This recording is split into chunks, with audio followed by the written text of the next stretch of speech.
दोस्तों, कांग्रेस नेता प्रतिपक्ष राहुल गांधी और प्रधानमंत्री नरेंद्र मोदी की राजनीतिक अदावत कुछ इस प्रकार की है कि राहुल गांधी को मोदी को घेरने के चक्कर में सजा का ऐलान हो चुका है। संसदीय जा चुका है। लोकसभा में राहुल गांधी और प्रधानमंत्री नरेंद्र मोदी की तीखे बयानबाजी से तो सब वाकिफ है ही।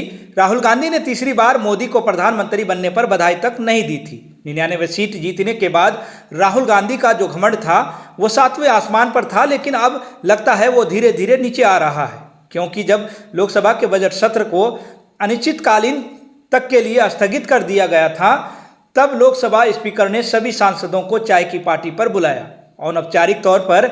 और इस चाय की पार्टी पर प्रधानमंत्री नरेंद्र मोदी और राहुल गांधी का भी आमना सामना हुआ। राहुल गांधी राजनाथ सिंह का भी आमना सामना हुआ, और जिस अंदाज में हुआ वो वाकई में एक लोकतांत्रिक देश की राजनीति के लिए बहुत ही खूबसूरत तस्वीर है।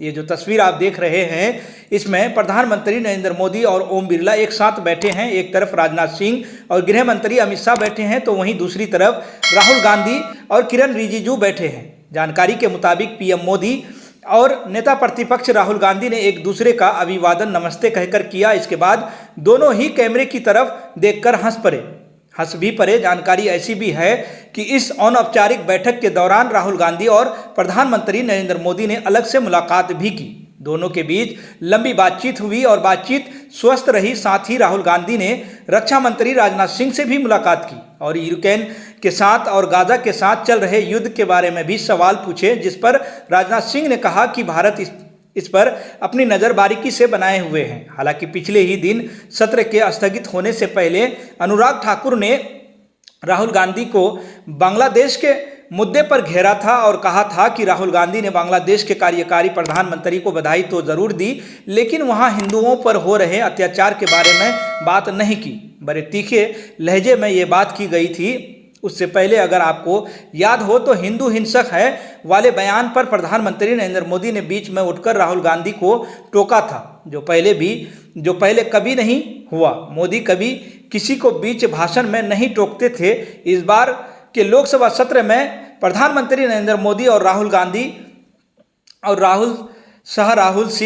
राहुल अनुराग ठाकुर के बीच काफ़ी तीखी नोकझोंक देखने को मिली, लेकिन उसके बाद ऐसी मुलाकात अपने आप में कई सवाल भी खड़े करती है, क्योंकि शायद ही दोस्तों स्पीकर की तरफ से ऐसी पहल पहले कभी देखने को मिली हो।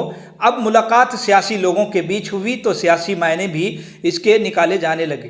कांग्रेस समर्थित लोगों का कहना है कि मोदी डर गए हैं और डर के कारण ही चाय पर चर्चा बुलाई गई, लेकिन प्रधानमंत्री नरेंद्र मोदी के पास डरने का कोई कारण बचा ही नहीं है, क्योंकि राहुल गांधी का आरक्षण वाला जो पटाखा था वो फूट चुका है और कोई मुद्दा कांग्रेस के पास नहीं बचा। बहुमत में मोदी की सरकार है, ऐसा नहीं है कि एनडीए के दल कहीं छोड़कर जाने वाले हैं। तो आखिर इस मुलाकात के पीछे की कहानी क्या है वो अभी तो समझ नहीं आएगी, लेकिन आगे जो घटनाक्रम घट चुके हैं उससे ज़रूर साफ हो जाएगा कि मुलाकात के मायने आखिर है क्या। लेकिन आप इस मुलाकात को लेकर कैसे देखते हैं, आप इसके लेकर क्या सोचते हैं, कमेंट कर अपनी राय हमें ज़रूर बताइएगा। फिलहाल इस रिपोर्ट में इतना ही दोस्तों। आप सभी से गुजारिश है कि अगर आप हमारे चैनल KNE न्यूज़ को अगर सब्सक्राइब अभी तक नहीं किए हैं तो प्लीज़ आपसे रिक्वेस्ट है कि आप हमारे चैनल KNE न्यूज़ को सब्सक्राइब जल्दी से करना और बेल आइकन को भी दबाना न भूलें। फिलहाल आप सभी का बहुत बहुत शुक्रिया।